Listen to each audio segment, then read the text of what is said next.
And we are going to get into inheritance, right? Most people worry about, am I going to get inheritance from my parents? And they think about money, right? And this is, of course, helpful, but definitely not the most important thing. The most important thing you get from elders is wisdom, because that saves you time. It saves you so many mistakes because you can learn from their mistakes. You can inherit the good stuff and skip the bad stuff. It's an expedited journey towards joy and happiness. And yet we do not do this in the realm of sexuality and relationships nearly as much as we should, especially in this modern age where we're very disjointed culturally from one to the next, but especially generations.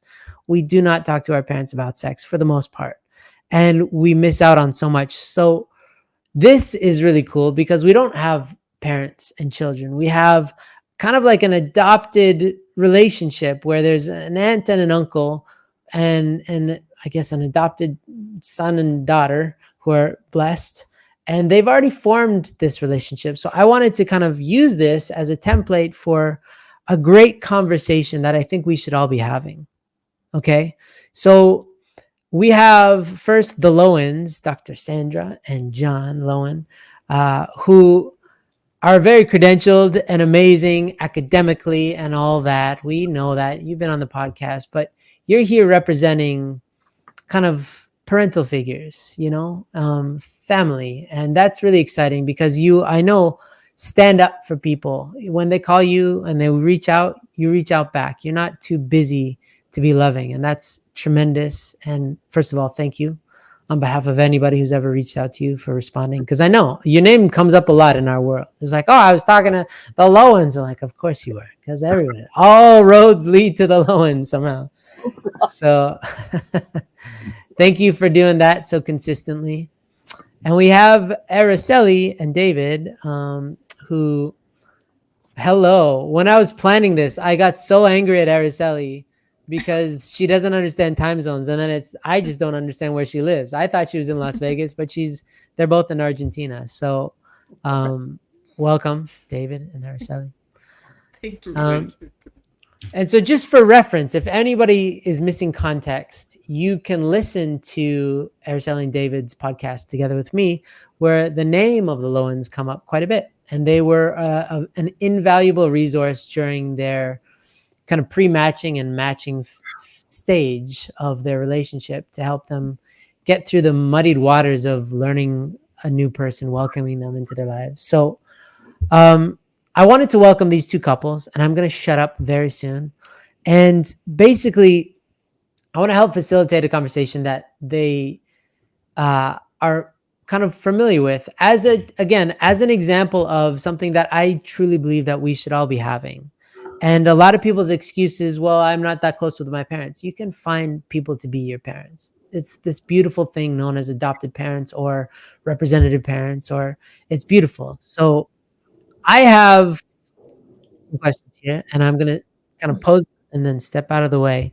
But the first one here is how important is it to connect with other couples when you get blessed? So like elder couples or people of the same age. Is it important? Can you just figure things out by yourself? Or I'm going to shut up now. I'm going to let you all have the stage. Yeah, thank you. Thank you. Yeah, that was the first question. Yeah. That was the first question. I'll make one brief. You guys want to? I'll make one brief statement just Sure. as to set the tone. If you could figure it out on your own, we'd already be in the kingdom of heaven. True. It's very true. So then, I would say that not a lot of people know that it's important because it's not a priority. It's not even a thought. A new couple, they're just like, okay, we're excited. Let's just have fun by ourselves. I don't know if you've ever heard John Lennon made his own album. And one of the songs is like, I don't need anything. And he lists off everything. He's like, I don't need God. I don't need anything. I just need Yoko and me. And look how that turned out. So that's just, I think, a common belief of, I don't need anybody until things are too late, right? So if it's true, is it first of all true? And if it's true, then why is this not happening more naturally? Well, I think it's absolutely true. Just jump in for a sec. I think it's absolutely true that we need other people. The tragedy that I see often is that people, for various reasons, decide when things are going great. Of course, they're absolutely happy and wrapped up in each other. When things are not going great, they become ashamed. Oh gosh, my couple is having trouble. I can't show my mother, my father, my uncle, my best friend, all my buddies that told me that this was a terrible person for me. I can't show them, Hmm. and so that becomes an issue. Yeah, totally. I think I saw this happening a lot of times and with other couples that I've met, and I was asking myself, why don't these people reach out to somebody? And I guess part, as you said, partly could be shame, but also I guess they don't have someone that they're close to enough that they feel comfortable with sharing. Um, and I'm close with my parents, but for some reason there's like an added layer of I don't know, heavy something to for me asking my parents sometimes, depending on the topics. And it's just I guess part of our dynamic that we've been having, where I ask questions, and if I'm having some issue or something, and you were part of my matching process, you were like there when I needed help, and we were needing help in our matching process. So I feel like it was very natural for us to kind of like, from the matching as a matching counselor, to go into this kind of like mentor relationship, where if we have a question or we're going through something, I know I can go to my parents, but I also know I can go to you guys, and you also know David, right? So it feels even better, I guess, to ask you, because you know the both of us very well. Hmm. So yeah, I can 100% relate that too. Those is super. That was super crucial during the matching process, as especially, and to have that relationship with the elder couple, aside with your parents, but also having an elder couple and a mentor to be able to talk to, especially with that. Sometimes the family dynamic is harder to talk about these topics, and it's easier to talk with an elder couple that is, like, for example, the Lowens. yeah, I think also we don't really understand the blessing. We know it's important, but when I talk to some of the elder couples and ask them to explain to their kids why the blessing is important, they can repeat and emphasize how important it is, but they can't explain it. And I think part of that is because we don't really understand God. In order for people to reach out, things have to be safe, meaning that you have to have a level playing field. So Father described his relationship with God as like his elder brother. Now, your elder brother, you can say anything to, but to your parents, it's a little more difficult, right? So, Yeah. in terms of understanding God, what made a difference for me is when I was getting down and dirty with God and trying to figure out what's up. God said, "Look, yeah, I'm God, but I'm no different than you. I need love just like you need love. So don't be putting it on me. We're doing this together." So I think what's been powerful in our relationship with David and Araceli is that we have as much a need to pass on whatever victory we got in our love journey to them, and to see someone get it as they have to receive it, because until you give it away, you don't own it. Hmm. So we're equal. We're not just the elders. yeah. Do you think there's a reluctance from some elders to want to be a mentor? They don't feel qualified, or there's just some maybe shame that they're dealing with? Because they're definitely, like, I personally have reached out on some occasions for mentorship from elders, and I was rejected much more than I was accepted. Yeah, I think what happens with a lot of parents, especially, is that they have their own issues, particularly around sexual issues, that they have not dealt with. And so when the child comes and has a question about that particular issue, which is to help them flesh out the issue they have, it becomes worse for them, and they deliberately avoid the question. As well, the whole concept of parental example. Parents really shouldn't have to say much. They should be able, the children should see from what they view from their parents. And I talk about it all the time. Our son coming to us at 16 and saying, Mom, Dad, I want the blessing because I want what you have. But I think that for a lot of parents, the idea is we're supposed to be enemy nations and enemy couples and enemy this and that. So they fight their way through and tell their children, don't be like us, be you. And that's an issue. I would add that we have preconceived notions of who the elders are. So just like with my Jewish ancestors at the time of Jesus, they were looking for a dude coming on a white horse and kicking the Roman Empire's butt, but that wasn't who the Messiah was. So elders are, it's not just someone who's chronologically older, it's someone who's become the owner. So from my perspective, Araceli is definitively an elder. And I humble myself in her presence. And David is a reluctant elder because that's at odds with the Asian culture, but he's stepping in it because of his relationship with Araceli. He's becoming an elder too. Thank you. Thank you. You just, I think, you were knighted, David. Welcome to the club. Just acknowledge.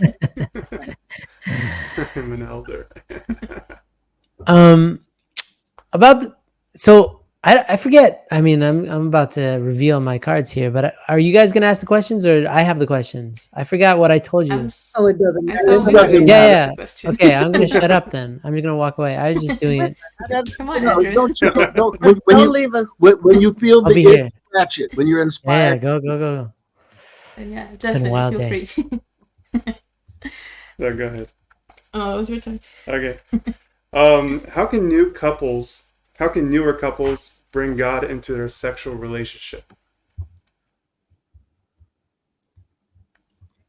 Gee, it got quiet.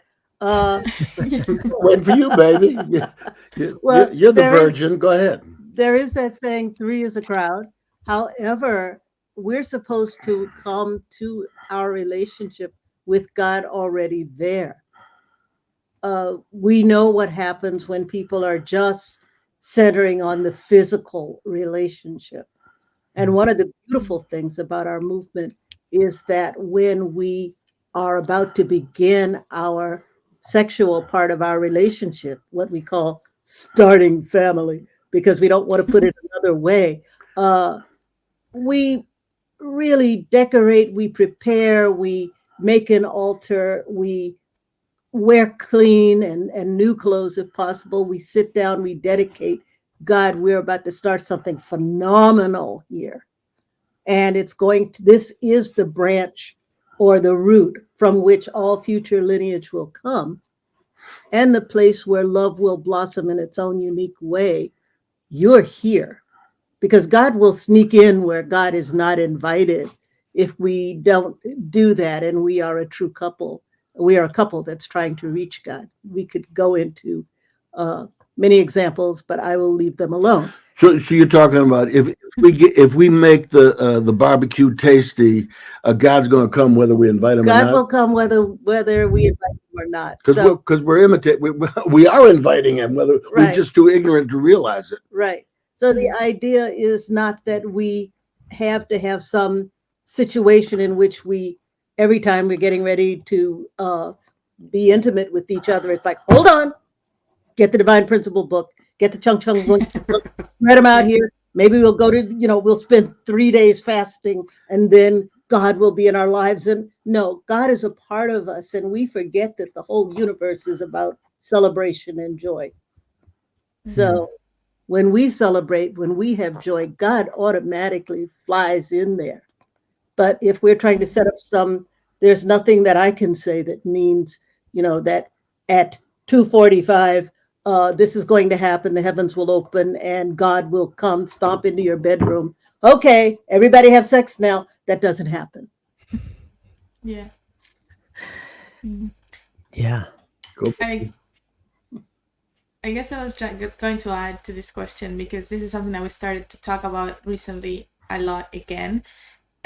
Is that I guess this question comes more from the desire to feel God, to have an experience with God while you are in the middle of the relationship and the act, and I guess we have this expectation that God is this, we're gonna feel some sort of like, I don't know, outer worldly type of feeling that is not the physical, uh, action that we're at the moment doing. So, a lot of the times we ask this question because we don't realize that, we are actually feeling God.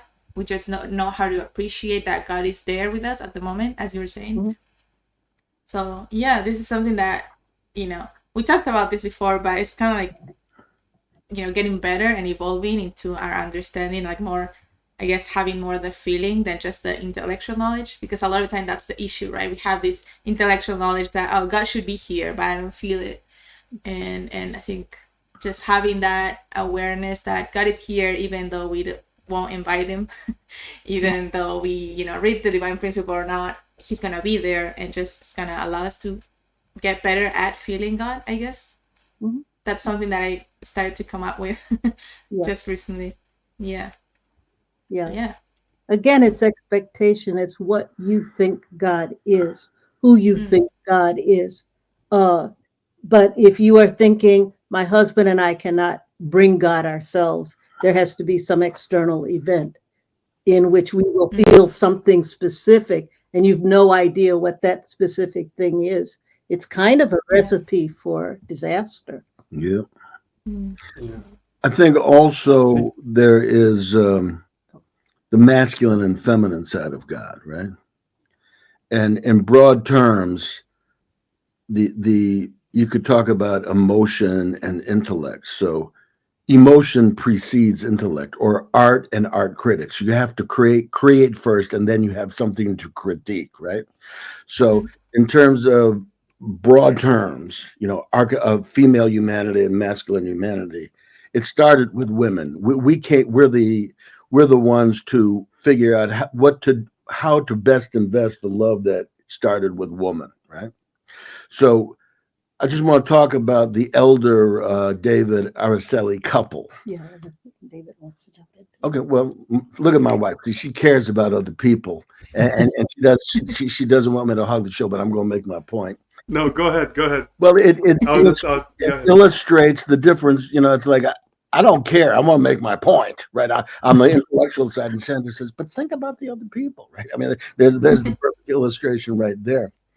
So, in terms of now I'm self-conscious about the masculine side in terms of that. I'm going I'm to. sorry. Well, no, that's all right. Well, this is the whole difference right there. It's like I don't want to be interrupted because I want to make my brilliant point, but I don't really have the authority. I mean, I didn't create the stuff. So sexuality is actually what God has entrusted to women. Men are not sexual. We're just excited, but we don't have no idea what sex is. Women become wiser through being sexually pleased and understood. Men, if you look at images of male and females, I'm not recommending that people just jump onto the net and go to but just from your own experiences, whatever, women look like they're receiving a revelation and they're stepping into a new world. Men look like they're dying, right? There's a reason. Because there's a limit to how much we can understand. There's not a limit to how much women can understand. And also, men, just in terms of the hardware, for the most part, we're one and done. We've climaxed. Oh, good. Can you fix me a sandwich, watch TV, and I go to sleep? Women say, well, where'd you go? I'm just getting started. So the emotional capacity of women so far exceeds men. First order of business is for men to come to terms that we're not running this show and we're not the stars, but we're indispensable just the same. And that kind of is the story of not Yeah. directly in a sexual context, but with Araceli and David. Once David got over his fear that Araceli was an ocean and realized, I'm not going to drown in it, I'm actually going to swim in it, then they took off. Yeah. Yeah.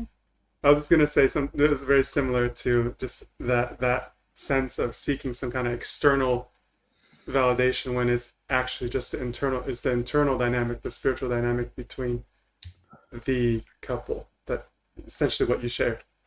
But yeah. Wow. Yeah. No, that's very true. So it's also interesting, this thing that came up with the Queen and me, the creative tension between men and women. Sandra's interrupting me. From an immature point of view, I'm thinking, who is this woman? Think she is, blah, blah, blah, blah, blah. But why is she interrupting me? Because she's thinking bigger picture. Hey, we got a whole bunch of people here. How cool will it be if everybody's involved? I wasted 10 years trying to muffle my feelings. I want to kill this woman, right? Where's my feeling? Because I didn't know who woman was, right?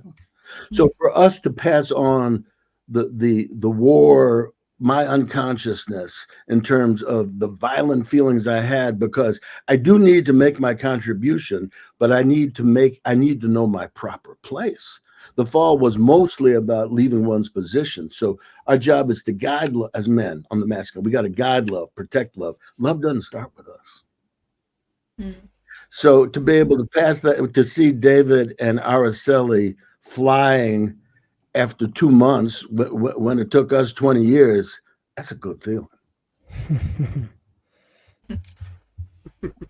Thank you. Thank you. Yeah, it's my turn. Yeah. Yeah. Okay. So the next question, I think everyone said, everything. So the next question is, how can a new couple make room for another person in their life instead of squeezing their new person into their own existing life? Are you talking about children? I'm talking about in the new couple, right? When we're just starting to create your relationship with this new person, started to get, adapt to this new person. How can we make room for them instead of wanting to squish them into our idea of what they should be doing in our couple, I guess. So it's like going from first. How do you go from the first to the second blessing? Yeah, basically. Yeah. Got it. Okay. Well, I could say something. Go ahead, baby. Okay. Before John, yeah, it's kind of like, BC and AD, but I have BJ and, Watch it now. CJ celebrating. Before John, I was perfectly happy with my life. I had lots of money. Well, not lots, but I had money and I had my routine that I carried out. And I had my group of friends that I hung out with. And whatever was going on in my life was quite fine. I was very happy. And then another person appeared. First of all, my friends would say to me, I lost a lot of friends because they would say, that must be that guy on the phone. We can tell because your voice changes. So they would all get up and walk out. And this was my buddies. You want to go to the movies on Thursday? No, you're going to be hanging out with that guy. We ain't going. So in some ways, John you can imagine John made his own way. However, one of the things that I had to do was to think not only about myself, but kind of like that old idea, what would Jesus do? What would John do under certain circumstances? And where is the place that I make some room for him? If you're moving into an apartment together, what of my furniture can we keep? There's the old joke that used to be where there's the old stinky chair that the woman can't stand and the man wants to keep it because it's where his dog slept, whatever. But you start having to make emotional as well as physical changes. You can't hang out with the guys at night. You can't gossip on the phone with the girls. There are places where we need to make physical changes in our lives, and this will help us in making emotional changes and vice versa. I would add that we have to. There's a place in the Bible where it says that a child separates from its parents and cleaves to their wives, right? So most of our lives prior to stepping into the blessing, we're trying to please our parents, right? Who were stand-ins for God, but guess what? They ain't God. So being a good boy or a good girl who got validation from your parents, it's important, but it's a new dance, right? And so assuming that you know the other person, I don't think you can know the other person until you go through a rite of passage and separate from your parents, because the blessing is way more powerful than we think. You know, it's like actually God gave to Adam and Eve. He said, "Be fruitful, multiply, and take dominion." So those three blessings are actually all connected. So the blessing is your ticket to run the world in partnership with other couples who've discovered love and are the owners of it. That doesn't sound like a description of my parents. So I was unconsciously trying to impress my parents, and guess what, baby? You weren't so impressed, were you? No. Oh, okay. David, you know something about trying to win the blessing and approval of parents, right? How did that help you with winning the trust of your queen, trying to be a good Japanese son? It definitely felt like something that I needed to work through, and it was definitely no, I mean, it was definitely hard and something that needed to be worked out before I was able to be, completely present and one with my wife. Yeah.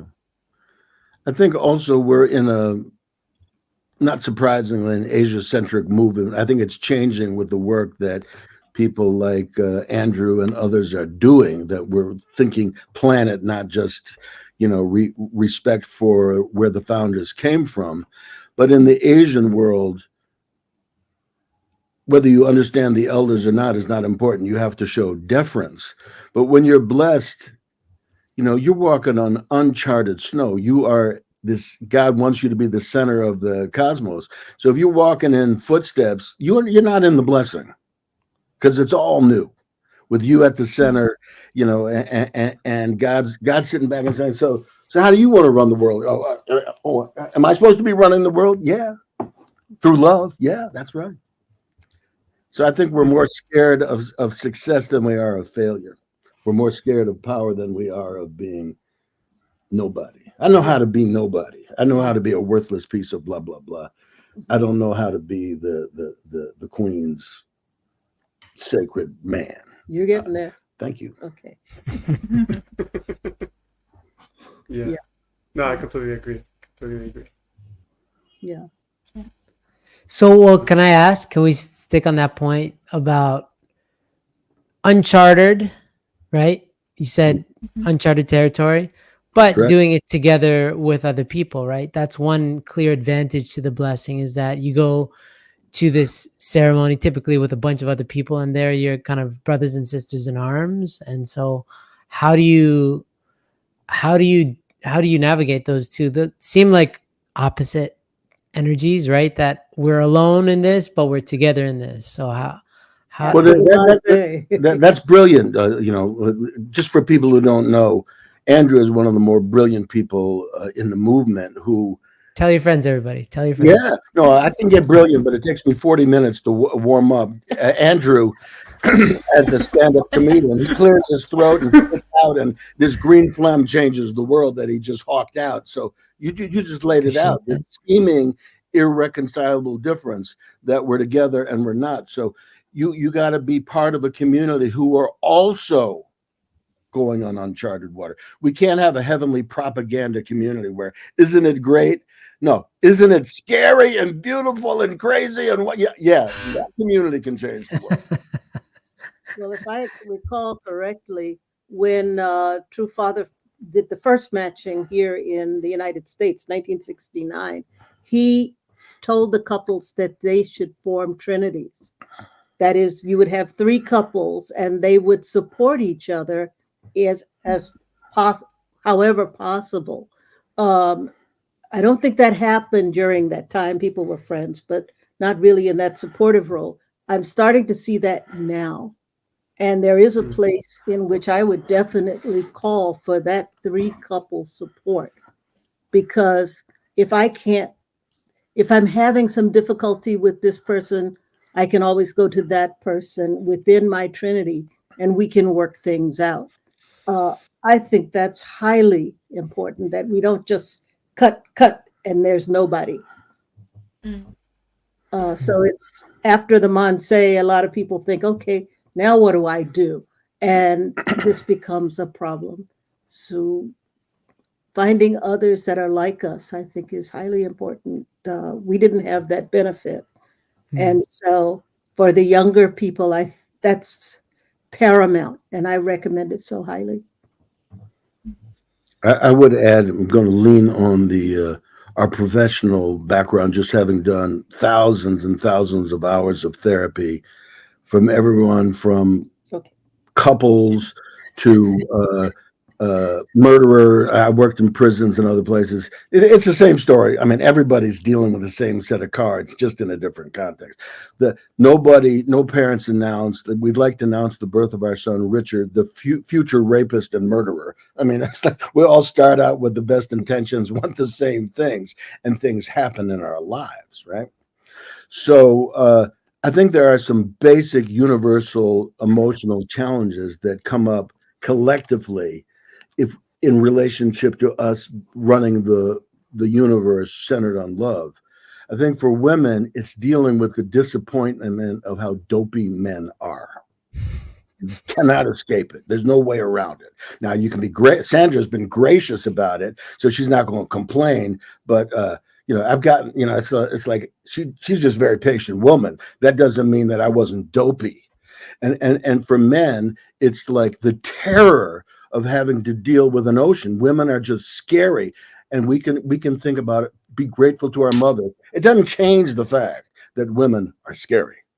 So we need to have conversation as men. We need to have conversations about how scary it is to have to deal with a woman, and create a safe place where we can talk about it without any judgment. And women have to be able to get it out without hating men, or without being dominated by resentment. And I don't think there's any way around that, because Satan put that, Father said, the seeds of hatred that were sown at the time of the fall will be harvested in the last days. So we got to separate from Satan on the planetary level as blessed central couples. See, you inspire me, Andrew. I'm learning how to be articulate and say it in one sentence. Thank you. You know all the words. You know all the words there are. Yeah, but I'm scared, so I mumble and bumble. But this queen, she says, John, would you stop imitating Bob Dylan and just be yourself? Don't stop Jimi Hendrix. You made me believe that she has treats in her pocket and she feeds them to you and you're a good boy every once in a while. Well, all the time. She's just all the time. The breast is always, the metaphorical breast is always there. I got to get over my fear that once I drink from it, it's not just, ooh, this is nice. It's going to change me. Am I ready to change? Has being loved by Araceli changed you, David? Oh, absolutely. Is it a challenge? The speech, she wants you to become the greatest man in the world, just like that. I mean, for me, I got these mixed feelings. Oh, baby, love me, but not too fast. Let me. You go through, is that just me, or you go through that, or talk about it? I can relate with that. Yeah, and that definitely scares all my insecurities like crazy, because I completely resonate. I want to be the best version of me, best person I can be, and it's like it's wonderful, but and also on the other side, scary for sure. Yeah, brutal. The one thing I want to bring up, and I know we're doing a lot of questions, but one thing I think needs to be brought up, and that is that a couple should not expect, especially the spouse, to be perfect immediately. We're all looking for that guy on the white horse. He ain't coming. Who's going to show up is the guy with the ripped jeans and the old cranky car that breaks down every 2 or 3 blocks. And our job as women, and conversely as men, is to help that person become our ideal, not by taking them and saying, okay, baby, now you got to dye your hair blonde and you got to lose 50 pounds. But by looking inside the beauty of what's there.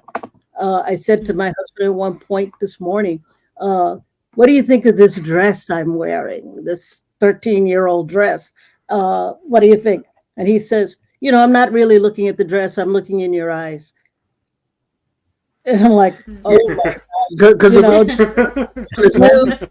whole new relationship. We just got married again, just got married. And that's what we need to do, is find the beauty in the person instead of going out with our checklists and looking for the flaws. My relationship's not like Sally's and Bill's relationship, so therefore we're wrong. But trying to figure out, I always advise mission statements at the beginning of every marriage, making a mission statement. Here's what we're going to accomplish. And recognizing that there are going to be challenges, and how we solve them is important. Baby, I think there's cosmic implications. This is not just about the dress, but we want to create the kingdom of heaven. The long and short of it is, you have to have community. Unless a woman is happy and not worrying about whether dress is old, you're not going to have community. Mm-hmm. So when women are excited, everyone is drawn to the woman. So you need a woman who lets it clear. Yeah, you can you can smell the fragrance of my sweet perfume. Only my man can crawl in the flower and get the nectar, but everybody's welcome to the perfume.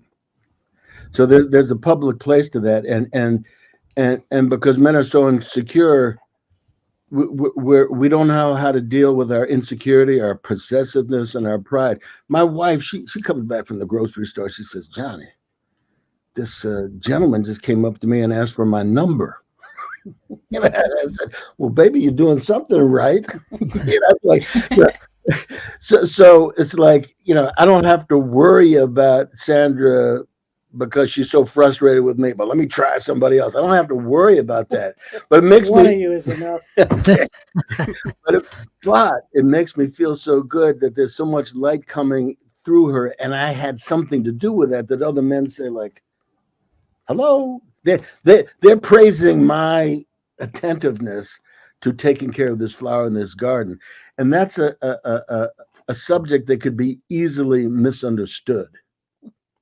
Because we need to attract the world, and so it's easy to misunderstand that.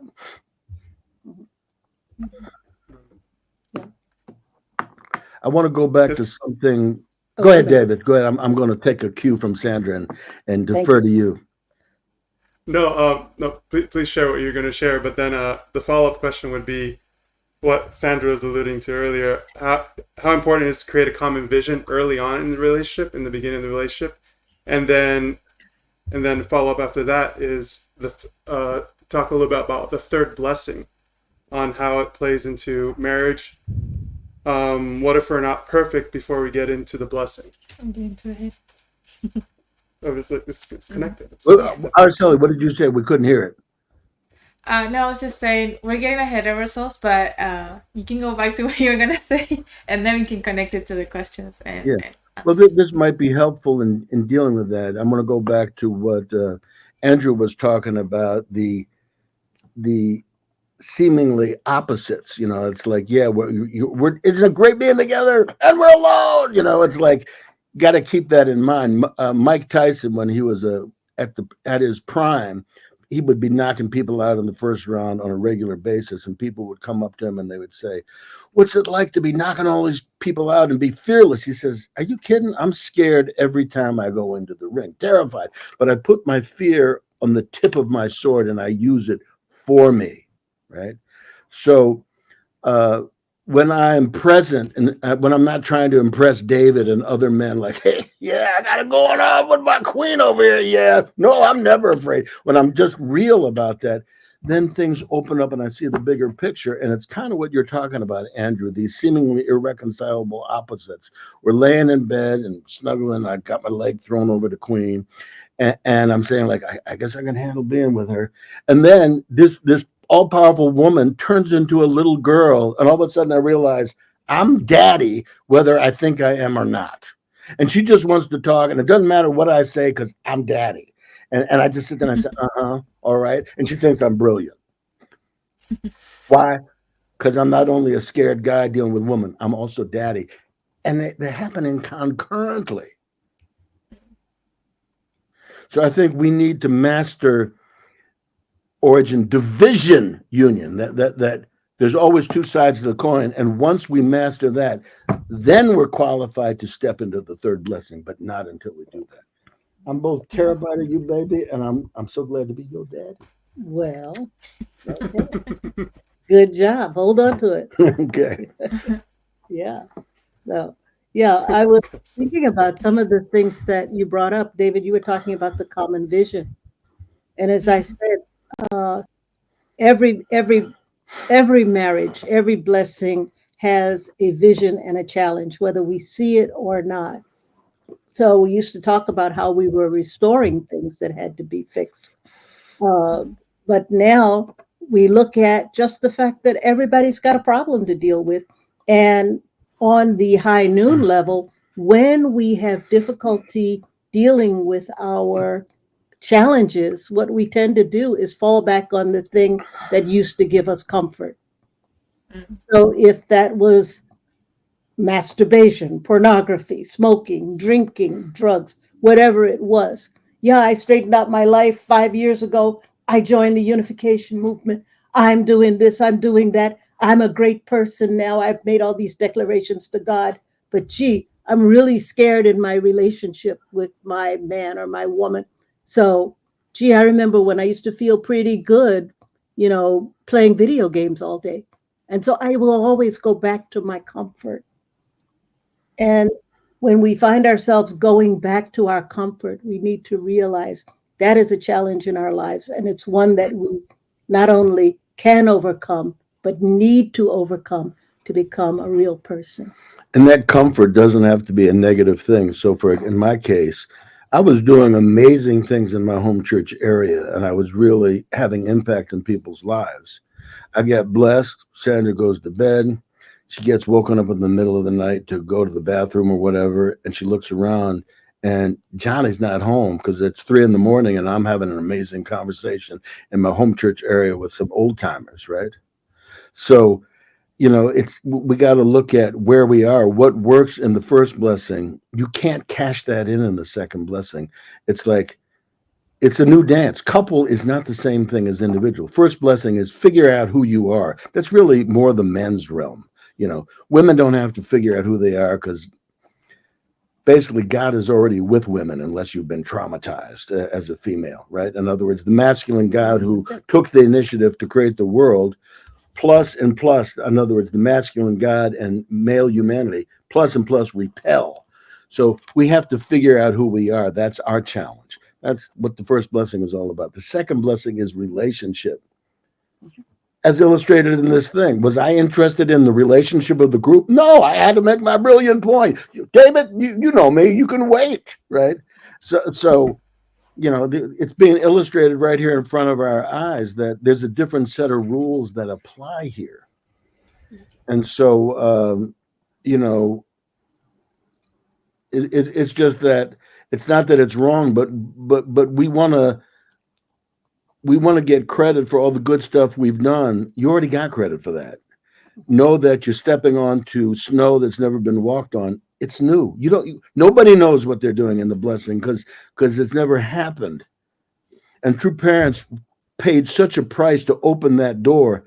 You think they had time to join High Noon and have these discussions? You think they had like Sandra and I, we found David and Araceli. You think they found a younger couple who really got them? Doesn't look that way to me. They didn't have that freedom. Yeah. Now, the grandmother in me wants to talk about the third blessing. Go ahead. Yes. because there is a time when people can be so wrapped up in each other that the third part of us doesn't get fulfilled. If you're talking about perfection, because a lot of people say, well, I've got to be perfect before I have children, in which case, going by our usual concept of perfection, there would be no children on earth. We would die out like this, like the Shakers. So therefore, we need to look at perfection, that place where I wouldn't do anything that I knew would hurt God. I wouldn't do anything that I knew would hurt my body or that would hurt another person or that would hurt the created world. That's the real perfection. Because when we've reached that point, we've broken down a lot of barriers. And I therefore tell people, there are externals that you need to have in place. But if you're dealing with, if you're dealing with taking care of your dog, there are things, I shouldn't have said that like that because the dog people will hate me. But, the cat people will not. No, that's another story. We don't have pets because we traveled too much and we knew we couldn't have pets. We had a child. That was enough.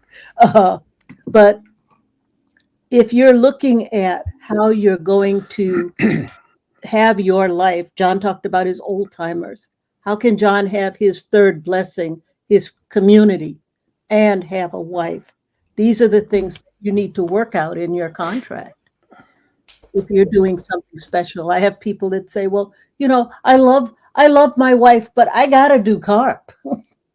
And my wife's in Albania and I need to be in New Jersey. And so therefore they're functioning on two different continents, trying to carry out a new blessing. All of this is so important that we figure out what it means to us to make the sacrifices that we make and yet to live the kind of life that we need to live in order to support our couple. We can't just leave our children on the street. We need to make sure that when we are ready to have children, we are ready to give them a real home so that generation doesn't get shortchanged and resentful. Yeah. That's all I have to say about that. Well, I want to respond to that from the masculine point of view. I think in essence, what you're talking about is intention, right? In essence. But I think for me in my journey, for a long time, I didn't know how insecure I was. I got so much positive feedback. I'm a guy, I've gotten a little feedback over the years. Wow, that's really deep, John. Wow, I never thought about that, John. You're an amazing guy, right? But it was easier to be a deep, amazing guy than it was to be present with this woman and figure out what she wants, right? So I'm not saying that I shouldn't be helping other people, but what is my motivation? So when we look at it, are we doing it out of fear or are we doing it out of the desire to become owners? And I think for men, as I mentioned before, that, fear is the challenge. For women, disappointment is the challenge, right? So are women avoiding their disappointment by, so let me focus on doing God's will. Yeah, if you're doing God's will and you're getting cancer because you're really disappointed and it's going to come up later, yeah, we'll say nice things at your songhwa, but it would be better if you had dealt with your disappointment and never died, right? So I just feel that, I think you're an important person, Andrew, because I'm just not the guy who is an MC who's going to get up and talk to the world. I'm going to write my books, and those who want to read them, wonderful. But I think you're in a very important position in the realm of the third blessing, getting people to be comfortable talking about things that no one wants to talk about. But until we talk about them, it ain't going to work. So, Andrew, I want to ask you, how do you feel having the sunshine from elders placed on you? And we're talking about how important you are with that. And from my point of view, amazing ability that you have that comes from God. No other way to explain it from my point of view. Makes you feel good, makes you uncomfortable. What? I didn't understand the question. David, did you understand the question? David, did you understand the question? It was a beautiful question, but I would like for you to repeat it. Yeah, please. I need an interpreter. David, I was amazed by the question, but yeah, I wouldn't be able to repeat that. I'm saying that we need to get to the third blessing, but we can't Okay. until we deal with the unfinished business in the second blessing. And the problem is that unfinished business is insidious. It's Sure. satanic, meaning Satan dresses in the robes of righteousness while doing dirt. So as a man, I do righteous things in service of avoiding my fear. Women sacrifice in service of avoiding their disappointment. And we get cancer, so we lose a lot of great women. Okay. And we get a lot of pretense that the young people say, I don't want to deal with this guy because he can't share, because I'm so addicted to all the positive feedback I get from being a great, helpful guy. Right. And I think the gift that I see with you is you're firmly stepping into the third blessing, talking about the things we need to deal with in order to get there. Sure. I don't see other people. I don't see, there's not a long line of people saying, oh, okay, well, if Andrew gets COVID, I'll do his job. I don't see anyone else being able to do what you're doing. So We're working on it. We have a machine that's building more. But my question is, how does it feel? Sandra and I are elders, and we're pointing out something profound that you have that's indispensable. Is it more uncomfortable? It's exciting, or like, I don't know what the hell you're talking about, Uncle John. But no, it's good. I got you. So about the whole thing about the third blessing, that's the theme of this kind of check-in. We're doing this 9-year anniversary, and it's really the revelation that we've been given over the past year is that we are the ones to bring about a certain culture. And that culture is based on the 5 virtues, which are honesty, accountability, grace, integrity, courage. But we as an organization do not have the power or the authority to even speak those words unless we are living them in our own second blessing. So in our relationships as husband and wife, but also as a team. So we have no impact when we go to a community unless we are living it. And so they're inextricably linked. That's just the kind of world that we're given, is that everything's so fast paced, and you have to kind of work out the 3 blessings simultaneously in some cases. And the success and the hardships kind of go bilaterally if you line them up. But yeah, really, honestly, we me as a person and we as a team at High Noon, we are the beneficiaries of just being thrown into a topic where the only way out is to create some sort of fire, some sort of light. And that seems to ignite through difficult conversations. So we run towards difficult conversations, have them until they stop being difficult. And now we're powerful because we're not afraid. We have no superpower other than we're used to having the conversations that nobody else wants to, but they're actually fun once you have them, because that's where all the gold is. I have a question. Thank you so much, Andrew, for clarifying that. I have a question for David and Araceli. You're relating as young people to your parents and as young blessed people to your communities. What barriers have you found and how have you overcome them? Barriers in regards to what? Sorry. Well, barriers in trying to relate to them, to your community, and to your parents as a blessed couple, which gives you some authority, but maybe also puts you in the position you're still the children. Yeah, that's a good question. I guess for me, actually, what I was thinking about this is, I guess there's still some fear to talk about what we're talking about with people from our age, and even for all the elder couples in our movement, and let's say especially in the local church that we're in at the moment. There's a lot of fear of judgment, comparison, fear that we're not portraying the perfect picture of a couple, and most people are very closed to that type of conversation. So I guess we are slowly relating to our community, I guess first at a superficial level, just trying to be there, just trying to connect. And at whatever level we are allowed to, in terms of, you know, just hanging out, for example, as friends and stuff, but not in the level that we can talk with you, for example, or with Andrew or other couples in the high noon programs, for example. And with my parents, were slowly coming together as being part of a bigger extended community, a bigger extended family, like the tribe. And we are slowly, I guess, getting to this position where even though we're still children, we're also another couple, another family unit. And so, it's a growth and adaptation type of process, but it's getting there. I feel like more so with my family than the community. Yeah, I can share that there's definitely some friction.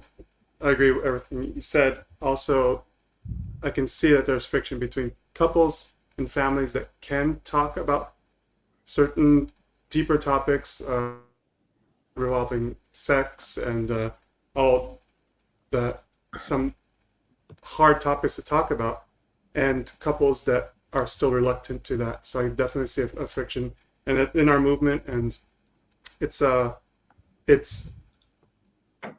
I see that friction. I don't know exactly how, there's but I can definitely relate to that. Yeah, and I feel like you mentioned before, we need to be able to recognize and acknowledge that this is a new thing that we're doing, and we're trying to go into uncharted territory. And if we do that, then anything that we're doing is just part of the growth, the journey, right?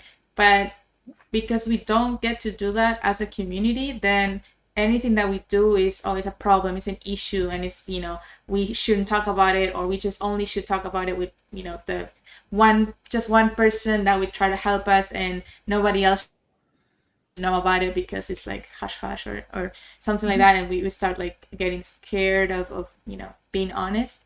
But it's just part of the process. And if you change the mind frame about it, the perspective on it, it's just part of the process. So we're still, I guess, trying to do that. Yes.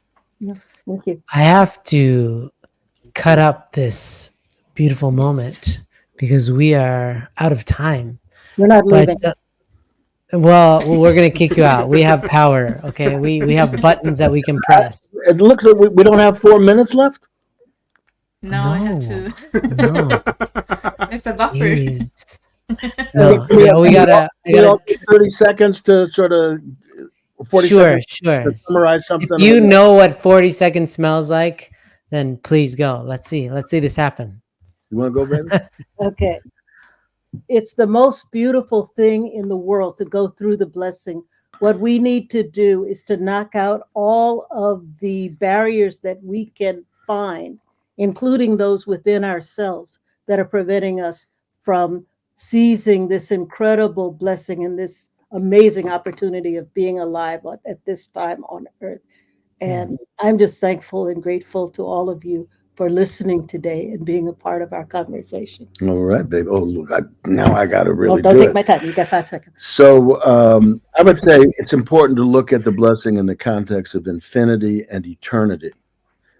So in terms of that means we don't accuse each other because we're going to have to live with each other forever, but we do hold each other accountable with love. So speaking of love, I thought I was trying to hold our brother Andrew Love accountable. And I liked your response, Andrew. And what I would say is it's inevitable. We're going to miscalculate. We're going to have crises. But the Ice Age created these beautiful mountains. The crisis in the unification movement of avoidance created high noon, right? 400 years of slavery created jazz. You got it. Yeah. So let's not be afraid of tough times. They're giving birth to something beyond our imagination that's beautiful. Thank you. Achoo. Thank you. Thank you. Thank you. Thank you for coming on, Thank you everybody. for having us. Thank you you for so having much. us. Yeah. My pleasure. Thank you.